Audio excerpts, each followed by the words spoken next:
Hello, hello, hello, my lovely friends. I have something very exciting for you today. I have been sitting on this beautiful baby for a few months now. I got her, sometime in the spring, and it is something that I never thought I would be able to find, let alone get my hands on so easily. That is such a good condition for what it is, and that is a 1777-ish, 1780s bodice that was remade a few times and has been completely detached from its skirt, but it still has all the hallmarks of a typical 18th century woman's gown. We're taking rings off really fast just because we're looking at an antique garment. Clean hands, no rings, that's the game. Here's the deal. I found this on eBay and I bid on it because I knew what it was. I got it for a pretty good deal. Normally I'm not into collecting things this old because things this old are quite rare, especially here in the United States. And frankly, most of them belong in a museum to some degree. I went ahead and purchased this because I was like, hey, you know what? This is a really great example of like a typical 1770s style. It's a really good way to kind of see the timeline of how women's clothing construction shifted, how things were remade, how things were pieced together. This bodice is a great example of that. So what we're gonna do is we're gonna break it down into kind of general sections. We're gonna talk about the fabric, we're gonna talk about general construction methods, how old I think it is, what variations I think existed with it, and then we'll kind of slowly get more into details about like what stitches were used where, how can we apply this, what can we learn from this, things like that. So first things first, we're gonna talk about the outside. First things first, this fabric is a silk taffeta. It is extremely lightweight and it is a pink and green stripe. It is gorgeous and it is so typical for the 1770s. It's just like, it's such a stereotype. The lining of the bodice is a white beaded linen. It's a pretty high quality, it's very fine. The sleeves are a slightly darker, more natural colored linen, but still a really fine linen, and it's not beadled. So the sleeves are actually made out of different linen than the rest of the bodice is. Some cotton is in here, or like really, really fine linen, but I think it's cotton just by the way it looks. But the outside is silk taffeta. It has just a little bit of trim on it here around the neckline. It's maybe about an inch wide. It has been pinked on the edges with a bit of a very gentle scallop that has pulled mostly out. It's not super visible. And then it was just kind of like roughly box pleated around the neckline and then stitched down the center with just big running back stitches. So really tiny back stitches are visible and then it travels pretty quickly on the underside. What I think is so great about this fabric is how heavily it is pieced. It's pieced really well, as they've tried hard to kind of hide a lot of the piecing, even though it is still very, very visible. But what that tells us is that this variation of the gown is not the first version. In fact, based off of scarring and the amount of piecing and where I'm seeing the piecing, I would argue that this garment has probably had 2 or 3 renditions before it reached this form. We have piecing here, and this is just like generic piecing to create panels for this fitted piece, which means it's like, okay, they did not have bodice panels that were this wide. We can also see, because it is a stripe, the grain line, which I think is really important. So for this, we can see that the earlier versions of this fitted garment actually had very straight fronts. So the stays were quite straight in the front versus thrusty and curvier. That helps date it a little bit earlier, right? Because once we get into the 1780s, we're gonna see a curvier fronted stays. In the shoulder seam here, we have it going down the straight grain here. They've pieced the stripes to keep it on the straight of grain. So that means like basically right here towards the center front, it's straight, which means it's pretty smooth. But we have this curved triangular piece here, which is really common for gowns that were altered in like the 1780s when the stay shape shifted and we have that curvier front, because they needed to create the curve for the bust. And the way they did that was genuinely just slapping on these triangular pieces here. There are gowns in the Met that have this. I see it all the time. It's an extremely common alteration. So if you experience like growth in the bust or weight gain or your stays change and it's just not fitting, this is how they fixed it. And you can see they left the original straight edge in place and they just laid this down underneath and then just stitched it into place. It's a decent size here, like it's a nice little shape. The sleeves are also heavily pieced here.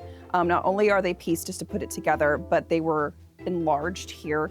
Did not bother matching up They're like, no, that's the underarm. No one cares. No one sees that. Who gives a fuck? So the sleeves are definitely let out at some point in time. They're really simple sleeves. The original versions might have been longer. They might have been trimmed, but for these, they're plain. And there's just a lot of scarring on the sleeves, which also is indicative of an earlier style.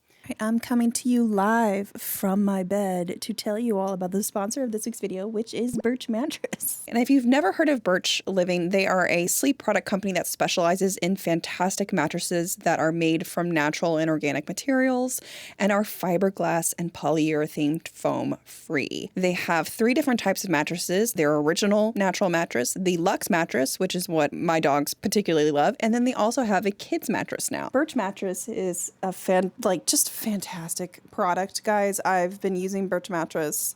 Oh my God, are we going on 4 years? Oh, this mattress is like 4 years old. Oh my God, yeah, it'll be like 4 years old in April of this. Yeah, 4 years old. So clearly I love it. We have not replaced it. We have no plans to replace it. If for some reason we have to replace our mattress, we will be replacing this mattress with another Birch mattress, because there ain't no way I'm going to any other mattress after this one. But most importantly, like, what I love about this mattress, and I've said this several times, it's made out of organic wool, and you know how much I love wool. Organic cotton, natural latex. It is breathable. It is so comfortable and supportive. But the one thing too is my dogs love it. Like, I kind of wish Birch would make dog beds, please. I would pay for a Birch dog bed. Like, I would absolutely, especially like since like Griff and Subi are starting to get a little bit older. Yeah, if Birch wanted to make like a dog bed version of this, like, I would absolutely throw money down. Like, that's how much I love these mattresses. My dogs love these mattresses. We love to cuddle on these mattresses. If you were to ask Junie, like, what are your favorite things about moving to Indiana? Her answer just would be 1, all the stuffies she could ever dream of. 2, me. She's wagging her tail. And then 3 would be the Birch mattress, wouldn't it? Because then we get to cuddle on it every night. And you get to sleep. We sleep just like this. This is literally how we sleep. I'm pillow. Mattress is mattress. This is it. If you want to give Birch Mattress a try, use my code Abby Cox. They are currently running a sale for 27% off your mattress order. If you were to use my code and go to birchliving.com/Abby Cox, you'll be set to go. They do also offer free shipping in the continental United States. And if you need help removing a mattress, they offer that service as well. Plus like a 90-night sleep trial. But trust me, guys, you're not gonna want to get rid of this mattress. It is so good. I love it. A huge thank you to Birch for sponsoring this video. And if you do go and purchase a Birch mattress using my code, please tell them in the post-purchase survey. I would appreciate it. Now, if we flip it to the back, we have piecing here, we have piecing here, piecing here, here, here. The back pleated section has piecing all throughout.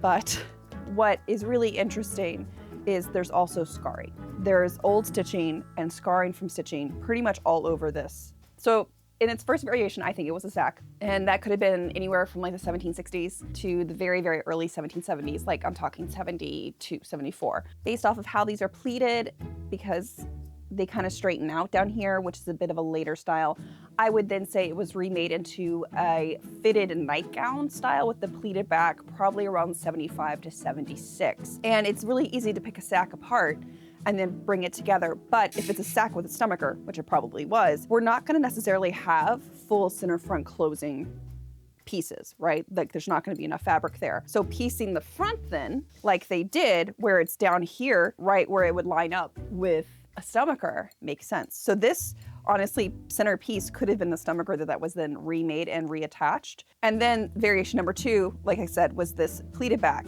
And this style would have had the skirts attached. That's one of the hallmarks of this style, is you pleat down the back and then the skirts are attached. The fact is that these skirts were detached. They were cut off. That tells me they're trying to make it more 1780. So we're talking 1780, 81, 82, 83. By cutting off the skirt and attaching it with a completely separate waist, what that does is that gives us that later style. The other evidence I have that it was remade in the 1780s is actually when we look at how the trim is done. One, this trim is really small, it's really delicate, and that is more indicative of like a later 1780s style. It's not something that you see necessarily on earlier garments, usually like 1760s into the 70s. The matching trim is gonna be a bit thicker. This is really small. Like I said, it's only about an inch wide total, but It's very strategically placed. If we look here and we flip up this, you'll see the original neckline. So they added this trim just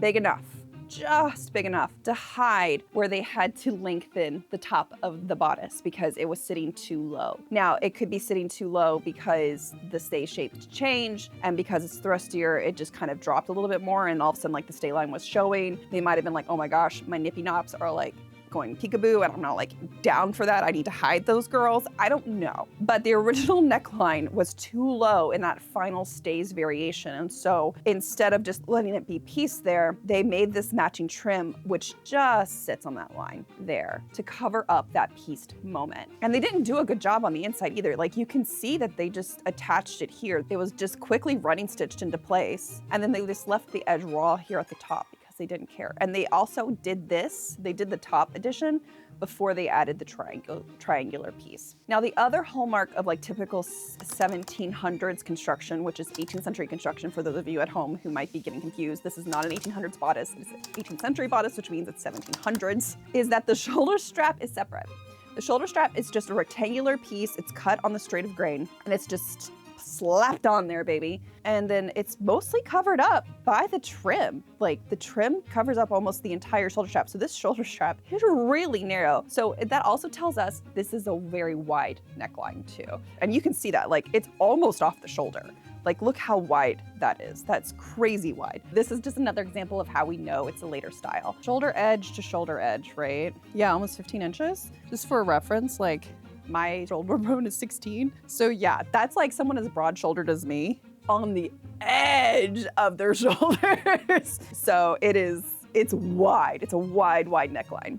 To continue with the patterning, the sleeves, while they've been pieced heavily together and then they've been widened here, we can see that they're gently shaped so that they curve up into the inner arm of the elbow, and then they have the slight dip to fit around their elbow here. The other thing I want to highlight here is that since we can see the grain line of this bodice, which is one of the reasons why I loved it, we can see that the grain, the cross grain, goes around the arm. And the way that I like to think about this is weft is left to right, right? Weft, left.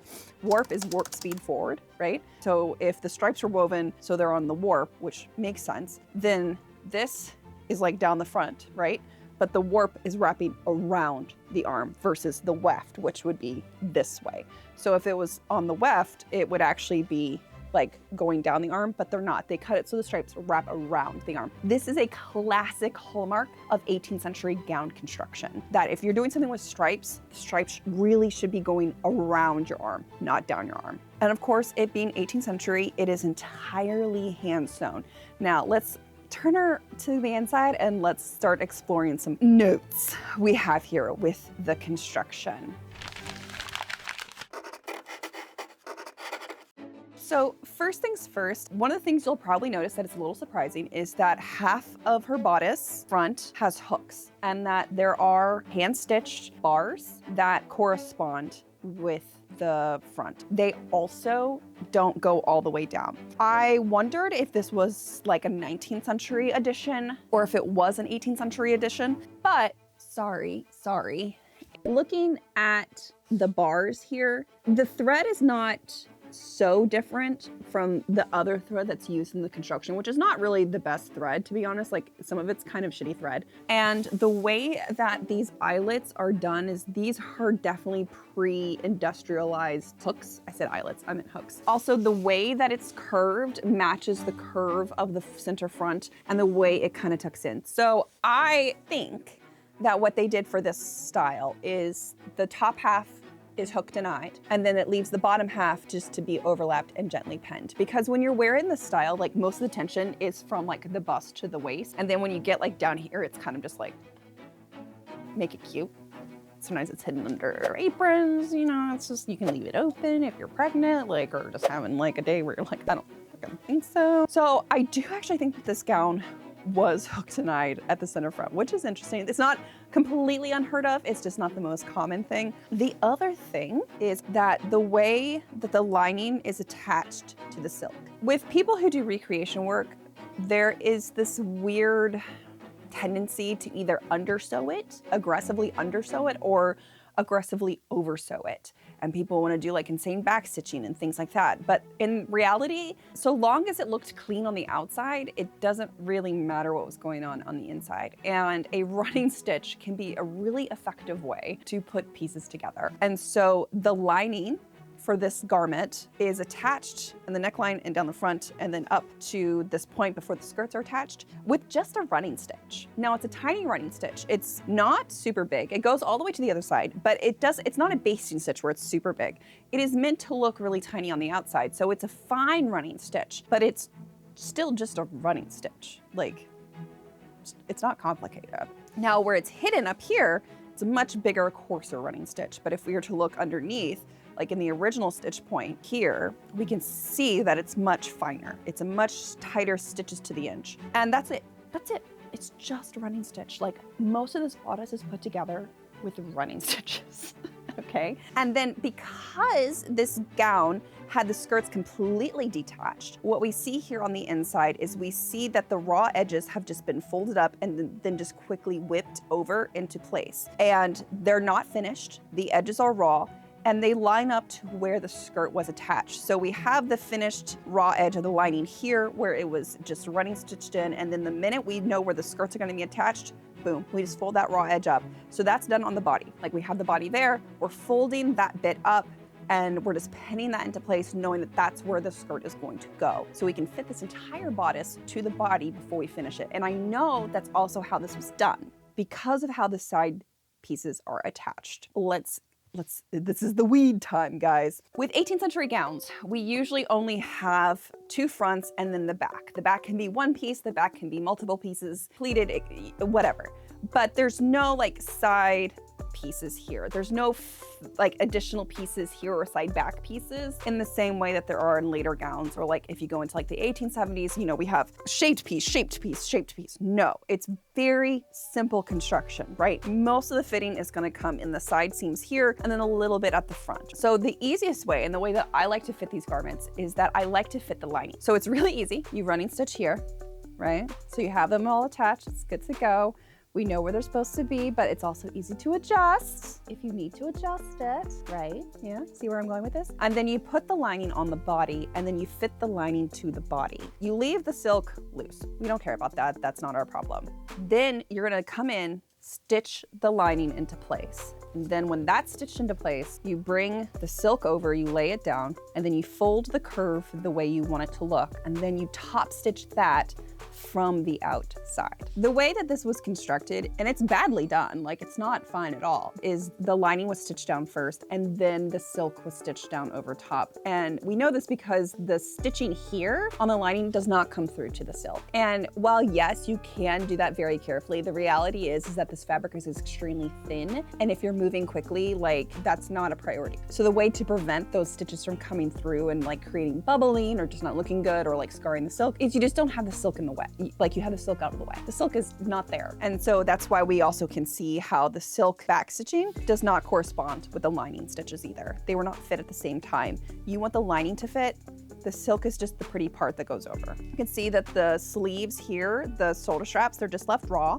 The raw edge of the sleeve has been tucked into the shoulder strap. It's not very bulky, but the shoulder strap itself, it's just left raw. The arm size, they're just left raw. They're cut very thin, like the seam allowance is very, very narrow, but they're just left raw. We can see the lining here of the back was just either back stitched or like running back stitched, just like up the center back and then pressed open and then laid flat. This right here, these two bits, those are ties for skirts. Tying up skirts and poofing them out, you can say it's Polonaiseing, even though that's not really like what a Polonaise gown is, but like for our like lingo, like we use that. You could also say bustling or just tying up. Having linen or cotton tapes on the inside of your skirts pulls it up, fills it out, creates extra volume in the back without the need of padding. So we have the remains of two tapes right here, which would correspond to them getting tied up. So that's also really nice to see. I love to see that. She's really just simple construction. Like I said, she's not very well made, though I will point out these sleeves have different silk thread being used here and the stitching's a little bit finer. But honest to God, guys, like the construction on this is not made by someone who is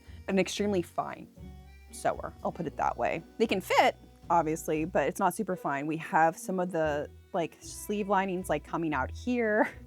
Like she's not perfect by any stretch of the imagination. Like the sleeve construction is kind of This is kind of hard on her. I don't recommend doing this. Like, obviously this is not something you do in museums, but for our sake, we'll do it. So yeah, it's a much finer linen for the sleeve lining, which makes sense. There is scarring here, so again, more indications that the sleeve was used for something else. Really shitty sewing, like to hold this in place. Just really tiny, like big running stitches, just holding it, like not nicely done at all. And then the piecing, they just slapped it on, folded it from the outside like this. These are just big back stitches. And then this lining has been folded over to help like fix a raw edge. But I just, again, I think always the thing I wanted to send people home with is like, oh, sorry, I'm so sorry. Oh, that was brutal. Woof. Take my degree away from me. At least it wasn't a conservation degree. You don't have to have beautiful sewing to make a beautiful garment. Like, it needs to be functional, it needs to be strong. With that, let's flip it to the back, and I wanna go over one last final thing, because this is like a pet peeve of mine. And so this is my moment to beg anyone who's sewing to fix your shit if you don't do this already.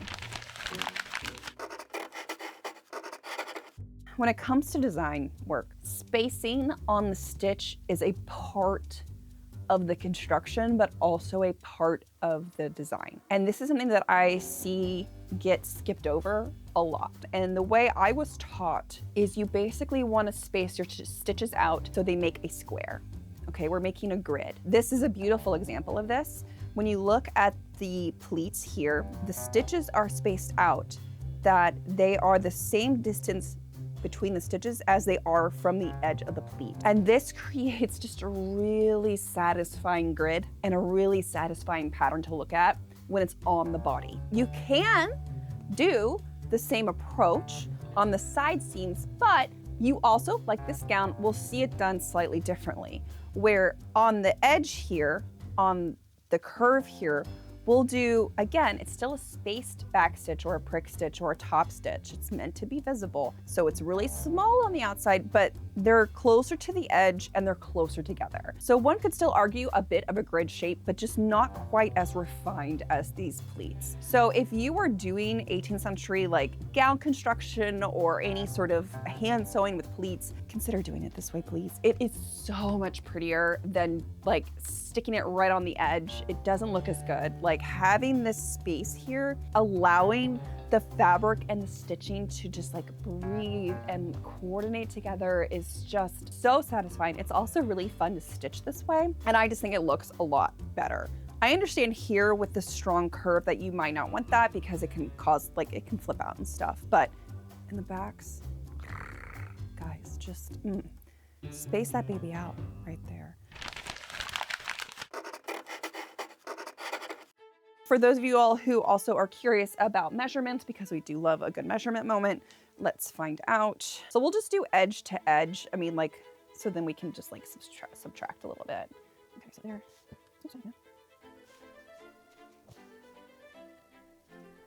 Around a 34-inch bust, perfectly acceptable, and a 28-inch. So 34, 28. Very average. We know 15-inch in the shoulder. Center back length is going to be, it's like 15¼ inches. And then the center front length with that booby curve is going to also be about 15 inches. So that would be, yeah, she had a tall torso. She was a long torsoed girly. And then I assume that her sleeves, they're definitely smaller than mine. 12 inches in the bicep, which is actually average for a lot of people. I don't have average upper arms, unfortunately. She also might have had a touch of the scoliosis. This center back seam's a little crooked. She might have had a slight curvature to her back that the staymaker was trying to correct. I was right, something was funky. This side is higher and longer than this side is. She has scoliosis. The way I'm checking this, other than you can see the curve, but I was measuring the armpit area. Because I was like, when I was measuring the bust, I was like, oh, this is kind of not lining up in the same way. That's curious. So when I find like kind of the lowest point here of the underarm, and I measure that, it comes out to about 6 inches. 6-inch ribbon curls, honey. That's impossible. 6 inches. On this other side, on her left side, it's over 7. So it's an inch difference. So that means her right side was raised like, she's kind of like that. So yeah, she's scoliosis. She has scoliosis. And yeah, the more I'm looking at the back, the more I'm like, oh yeah, you can see the line goes whoop. So yeah, were bodies perfect in the 18th century? No, bodies have never been perfect. Bodies have never been symmetrical. Bodies have always been weird. Here's your additional proof. So with that, guys, this is an 18th century bodice. She's been remade a few times, but she is a perfect example of what fabric felt like in the 18th century, which is very thin and light, great colors. We love a good pink and green moment in the 18th century. We love stripes in the 18th century. We love remaking things in the 18th century. Fabric was expensive. If we're going to spend money on fabric, we're going to keep using that fabric until it is basically dead. And that's why we see such a pretty gown, heavily pieced with scarring. Do not be afraid of that. Even if you are trying to show that you have money, which it's a whole other issue. Piecing was for everybody. Piecing was for every social strata because it's just economical. It's just smart. You are not doing the piecing yourself. You are paying a professional to do it for you. Their labor is cheap compared to the fabric that you bought. So just let them do it. And so what we have then is a really great example of that. This bodice pattern is just like, she's so iconic, she's so classic. And so I'm really glad that I was able to share her with you all today. So with that, I hope you all enjoyed this. I hope you guys learned something. If you have any construction questions, leave them in the comments. I'll do my best to answer them. But also, guys, I do have a book that goes into how to do this with these sorts of details, especially for this style of gown, both the Italian style and the pleated back and the sack. So you can kind of go and see that for yourself. Link will be in the description below. With that, have a good one, guys.